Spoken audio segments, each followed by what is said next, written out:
My guest is Don Amos, Executive Director of the Seniors Association. So glad you could join us today. Thanks, Donna. Great to be here.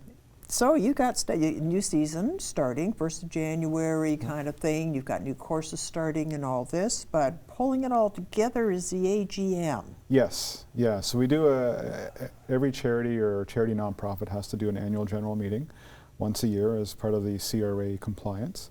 And ours is in January of this year, January 19th, 1:30. It's open to the public. And that's where we have, we've invited 2 guest speakers to come in. One is Nathan Nesdoli. He is the Portsmouth District Climate Action Champion.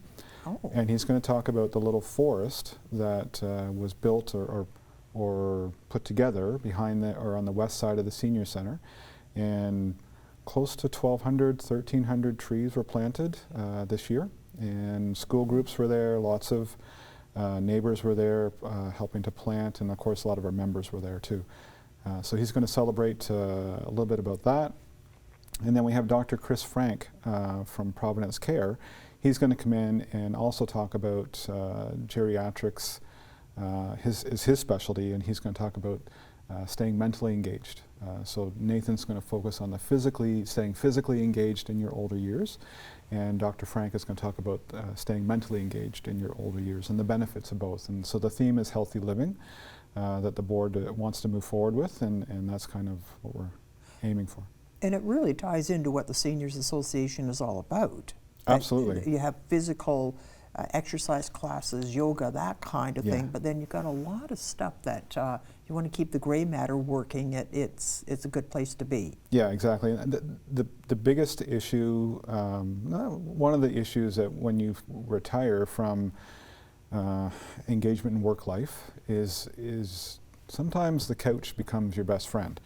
And that's not always the best case for you for a number of health reasons. And so we try to provide programs that physically challenge you or get you re-engaged physically, and then a lot of mental stimulation activities as well through presentations or just various different types of programs that we're able to offer. Even if you walk away thinking about something you never really given much thought to before, you go home and you Google whatever it was, and it still keeps your brain working. And there's the social aspects of it.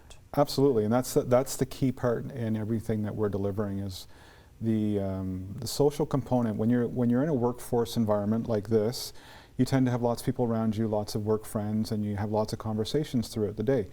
The moment that retirement kicks in for you, it's a congratulations type moment, but it also becomes a little bit more of an isolation type moment for you. And you need to find other mechanisms to re-engage what that could look like. And the Seniors Association, and we know we're not for everyone, but it's one of those mechanisms that if you enroll and take a course, chances are you're going to be sitting in a room with 15, 20, 25 people that are like-minded, learning about a course that you may have always wanted to learn about and never had the chance to. And it could be a language course, it could be a card playing course, it could be a fitness class that you've thought, oh, I never tried this, let's try it out.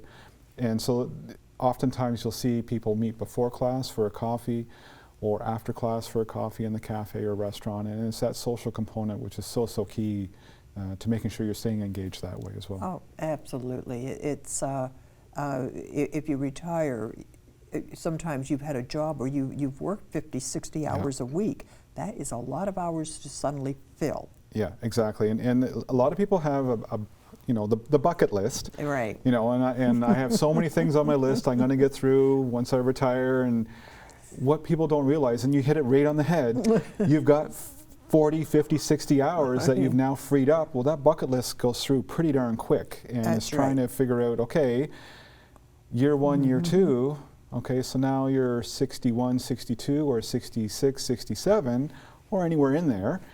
And now you're looking for time, and you can call some friends up to either go golfing or whatever your activity could be, but that can get expensive, or it won't fill every day, all day, unless you're into some sort of activity that can do that, but that would be the exception. It would be. It would. And often the people that also retired, you discover you don't have anything really in common because all it was work before. Yeah. And then it's suddenly, there's a dead silence. And yeah. So Senior Center comes in there, wonderful, and then you've got a band, a concert coming up as well. We have a concert coming up, yes, on December the 12th. the Friday before the AGM. We have December the 12th? Oh, sorry, not December, January. Sorry. January. Okay, it made me nervous there. Yeah, no, Okay. January 12th, we have a big band coming in. And so usually once every month or once every other month, we bring a band into the Senior Center. Generally it's Friday afternoon, 1:30, and it'll go till 3 o'clock. And the price is very inexpensive, it's $10. We usually put 100 to 140 people in the gym, depending on how popular the band is that we're bringing in. This one is a big band, so who doesn't love big band music? Exactly. Yeah. So we have a large group coming in. We put them because they are so big. We can't put them up on the stage. We put them in front of the stage, and we just move the audience back a little bit. And oftentimes you'll see people up dancing to the tunes that they're playing, and it's just a lot of fun. That sounds like fun. And just thinking, January the 12th, you could go for the later life learning lecture in the morning, Yes. have some lunch, and then hang around for the big band Afterwards. Yes, you can make a day of it. You can make make a day of it, absolutely. and in the middle of January, hey, works for me. Yeah. So, later life learning, tell me about that. So our later life learning, this is a new endeavor for us. It was happening for a number of years with another organization, and they decided to shut down. We called them up mid last year and inquired about what are the next steps in getting it rolling. We sat down with some of their organizers, and then we started to develop this type of series, and we've come up with an A, B, C, and D series. C series, which kicks off next Friday. Basically is a 6-week series about on a specific topic. This one is about mental health and the importance of different aspects of medical care for mental health. Yeah, it's something I think when you get to a certain age where we're concerned about dementia, we're concerned about those kinds of things. It terrifies most of us. Yeah. And this is an idea that we could, The pandemic has not been kind to a lot of us. You're right. It caused isolation even more in older adults. The isolation can be very hard, and with the pandemic, oftentimes when as an older adult, you were worried about your safety, you were worried about your own health, and thus you were staying more in your home or your apartment even longer hours, isolated and by yourself. So those are the types of situations that are very concerning for the medical profession and just socialization components for everything. So this kind of does a deep dive into some of the treatments for mental health, and it's not conventional treatments. It's not we have psychologists and psychiatrists coming in, but it's also psychedelic type treatments and exploring what that would mean as well. So we're doing some groundbreaking work here in Kingston. It's being recognized across the nation, and we have a lot of leading researchers here at Queen's that we're bringing in as our guest speakers for this series. So it's very exciting, very cutting edge. It's not something that's mainstream. This is more exploratory, and this is where we're heading. And if I could suggest, City Hall runs a series on heritage, and you can get it on YouTube. Yeah. And the last one I watched was Rockwood, and it talked about the history of Rockwood, and it was originally called Rockwood, I may have this wrong, Rockwood Center for the Criminally Insane was the original back in the 1800s, mid-1800s, and it went through the various treatments that they used to use on these people and so on. It would be a great thing to watch that first, then, and how far we have come. How far we've come as a society and as a medical profession. Exactly, exactly. I'm just thinking of, you just cringe through this whole thing, and now we get to these great things that are coming up that that they're researching. So that takes it to what, March, roughly? That'll take us to the end of February, beginning of March, and then we'll have Series D that will kick in on that. And what's that one going to be about? That one I haven't been briefed on yet, so I can't really pass that along. Okay. These are basically we reach out into the profession. whether it's Queen's or any of the local institutes that we can draw in professionals and do a presentation about. So these are very highly accredited individuals that are providing presentations. And the typical format is you come in, it starts at 10 o'clock. It's 1 hour of lecture from the presenter. We have a 15-minute coffee break. And then at... and coffee and tea is free with a cookie even. Yes, yeah, the refreshments are free. Right. And then for the last 45 minutes from 11:15 to 12 is an open question and answer period with the presenter. And people really, really love that experience because they can, oftentimes you're hearing something new that is not, I won't say a normal thought, but just stuff that you haven't really thought about. And then they start piquing your interest in a certain area that you want to deep dive, and you actually have that chance to ask the question later and get the answer. Well, I've gone to these. I took the last session, and I used to go when it was before the pandemic. I used to go to these. And a lot of people get up and leave after the lecture.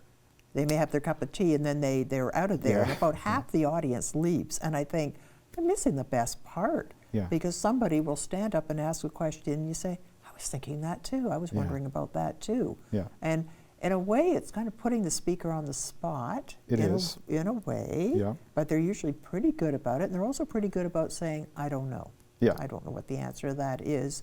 It's usually the best part. And the speakers are excellent. They're not just stuffy old professors that drone on and on. No. At all. They're interesting, they're funny, and it's something I look forward to, and I'll be at this one for sure. Yeah. I know the last session I had, generally it's our programs director. She will do the introductions, and unfortunately she was away, so she asked me to step in, and I had to do the intro for one of the instructors, or one of the presenters, and it was a professor, and I walked up on the stage, and I was looking around, and I saw, in my eyes, a young man sitting by on his laptop or his phone, checking something, obviously for the presentation. And I said, I'm looking for the presenter, and he said, oh, it's me. And I'm like, oh. I know, does he even shave yet? Yes. We have really young professors that are doing cutting edge stuff in our city, and we're able to tap into that wonderful market that a lot of it is Queens, but we're able to tap into them, and they want to share their research. They want to share what they're doing so that everyone can understand what the benefits could be with this type of research. And they put it in language anybody can understand. You don't have to be in their field. They don't talk in acronyms and all the rest. It's wonderful. The cost of going to this lecture series? It's $75, okay. But it's not per session. It's $75 for the whole series. Okay, right. So that gets you all Series C. Okay. There are, I believe, 6. Yeah, I think it's there's usually 6. Yeah, there's 6 different. So you divide that out. That's pretty cheap entertainment. Yeah, and as you pointed out, the refreshments are free. You get a cup of coffee and too. You get a good question and answer period with the presenter. So I mean, there's lots of benefits to be had there. We've had a huge uptake. We're averaging around 100 to 120 people attending the courses or the lectures, and so obviously there's a need, and people are really interested in it. And we're in the spring, we are going to start building next fall's presentation. So we're always looking for ideas. So as people are attending the courses, and we have staff in the room, so if you have an idea, a subject you want to delve into, bounce it off them. Exactly. Thank you so much for coming in today. Oh, all good. Thank you, Don. I appreciate it.